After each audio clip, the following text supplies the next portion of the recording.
Agony Myers, and you're watching Agony Does Not Perform. I'm actually making this YouTube channel as a way of illustrating that drag can accomplish other things. Just because I love drag, I love doing drag and everything. I think it's such a great thing, and I love drag performance. But I mean, I myself just am not a performer. I learned that you know you need like kind of like a certain personality. With a show like RuPaul's Drag Race being out there, I could really see how more people are just kind of recognizing and appreciating drag, and people are starting to do other things with drag. Since I was talking about RuPaul's Drag Race, a very interesting phenomenon that occurs throughout the progression of the show are different definitions of what drag is.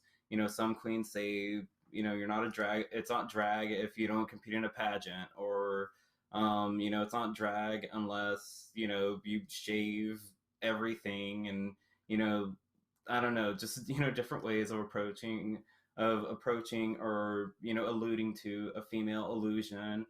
RuPaul's famous tagline, "I was born naked and the rest is drag," is it's interesting and catchy, and I'm sure you all have heard it a lot if you watch RuPaul's Drag Race, because it's in one of her songs, and she she kind of recycles a lot of her music over and over again. I mean, no tea, no shade.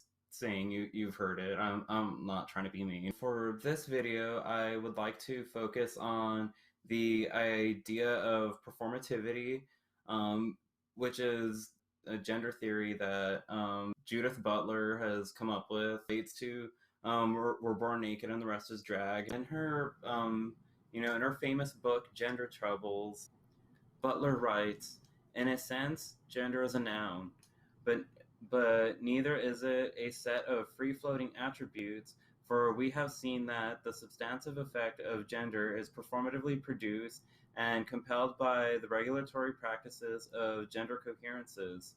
Hence, within the inherited discourse of the metaphysics of substance, gender proves to be performative, that is, constituting the identity that it is purported to be. In this sense, gender is always a doing, though not a doing by a subject who might be said to pre-exist the deed." In this case, drag obviously appears to deviate from what Judith Butler refers to as repeated stylizations of the body, because people who do drag often deconstruct ideologies of gender binaries simply by wearing clothes and makeup that communicate a particular gender that is usually not the gender they were assigned at birth. Even though there are forms of drag that, still kind of, reinforce a person's assigned gender, but, that is for a different video. So stay tuned. Even though drag tends to manipulate and play with the surface of gender with gendered materials, such as clothing and makeup and wigs and, all that fun stuff, I like to look beyond the artifice of drag, because I think that drag, as well as any other kind of gender performance, also focuses inward at the gendered body that is being complicated.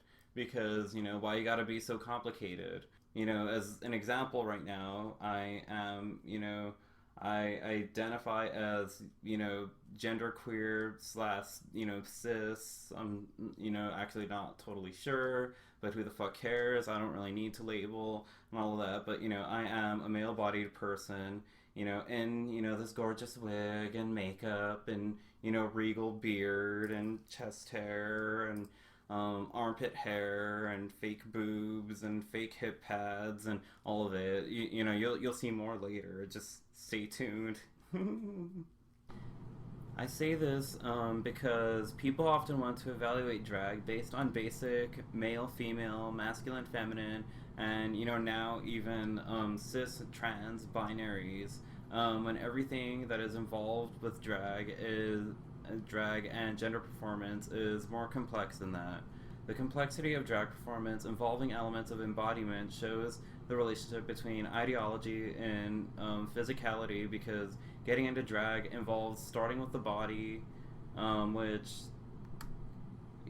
which can be masculine, feminine, or any variation, complication, combination, whatever, of the two things as a base, and working outward to rhetorically feminize, masculinize, ungender, probably even disable the original body. Because of this, I like to look at drag as a palimpsest of sorts, from its visual as well as ideological overlapping of masculine and feminine elements, being combined to resemble what could be a queer body, because a queened body cannot be effectively evaluated by heteronormative standards or traditional gender binaries. For example, when a queen is putting on her gaff, is she creating a vagina or suddenly becoming a cis woman just because she's performing, quote unquote, woman, whatever, that could mean.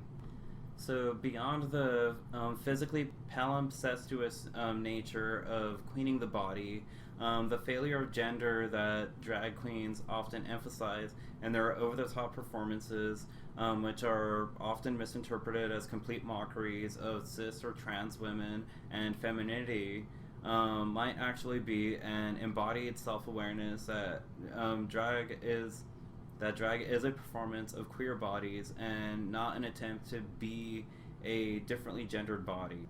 Yeah, what I mean by that is, instead of mocking feminine or masculine bodies, the element of self-awareness in drag performance seems to mock the social structures that value masculinity and devalue femininity, perhaps as a way of introducing new genders.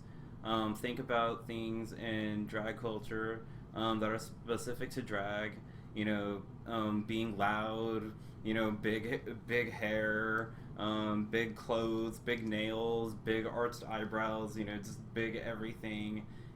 Think of, Alaska Thunderfuck and, Divine and Peaches Christ and Lady Bunny and, all of those. And think about how often these things, not necessarily what we recognize as drag now, but I mean things that are similar to that are seen outside of any kind of drag context, like in your family, unless you have drag queens in your family or something like that. But I'm sure they have been, at least in pop culture, and even probably in some of your families. I mean, I know there are several people in my family that they are just big characters and everything, and I'm actually not that big of a character, which is kind of why I don't really perform all that much.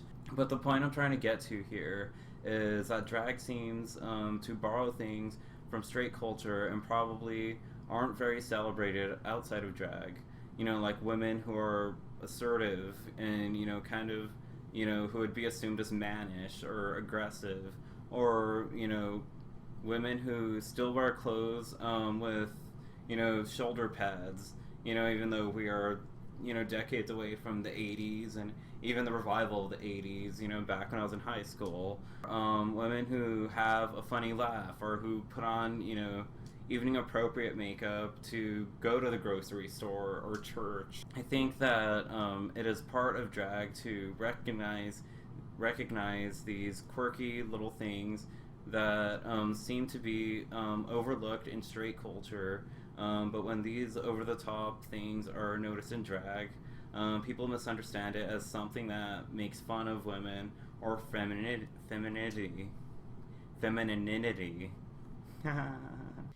So what I mean to say here is I don't really think drag is necessarily making fun of femininity or anything. I think it's just looking at femininity in a different way, because obviously in gay culture, especially gay male culture, femininity really isn't celebrated a whole lot. I think even just in any kind of male centered culture, people don't really care much for femininity. People are kind of programmed to towards masculinity, and little boys are kind of grown up, not necessarily to be men, but to be non-women and everything. And I mean, I think drag just really complicates that, and just offers different ways of looking at men and women, and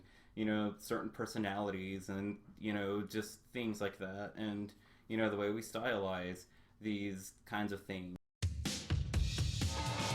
Without further ado, I would like to introduce my little segment by just kind of taking having some time to talk about my outfit and swear a little, because I didn't just do all of this shit just to yeah, like, just to not talk about it or anything like that. In spite of what Honey Mahogany said about the look, not the look doesn't matter, or some shit. It's like we don't do all of this just to just kind of like, oh, okay, well, bye, you have a drag queen talking to you on a camera, but I don't really care about how I look or anything. I'm just gonna go and wash my face and go to bed. It's almost 1 in the morning right now, and all of that. So yeah, I spent all this time doing all of this and everything, and I'm gonna talk about it and show it off.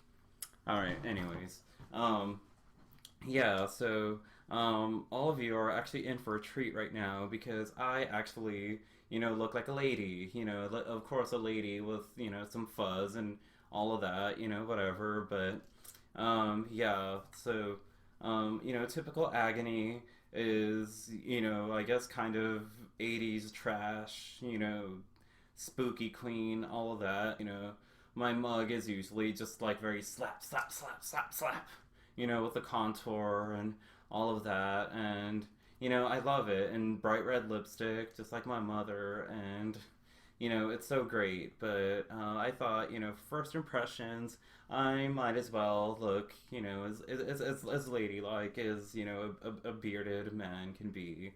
Because, yeah, it's nice to actually, look quote unquote pretty. I mean, my mug isn't safe from being clocked or anything, but I see my face every time I do it, and I'm actually proud of it. So fuck all of you for clocking me. So yeah, this look that I conjured up for you tonight. I feel like a bearded Real Housewife. Looks just very I don't know, kind of pedestrian, kind of like, oh, I feel like a young Audrey Hepburn, even though I don't know who she is and I haven't seen any of her movies, but who the fuck cares? I'm drunk and rich, and I'm probably gonna get in a fist fight with some bitch. So, a little about what I'm wearing. It is, the chicest you can find from Target. It is called a convertible dress.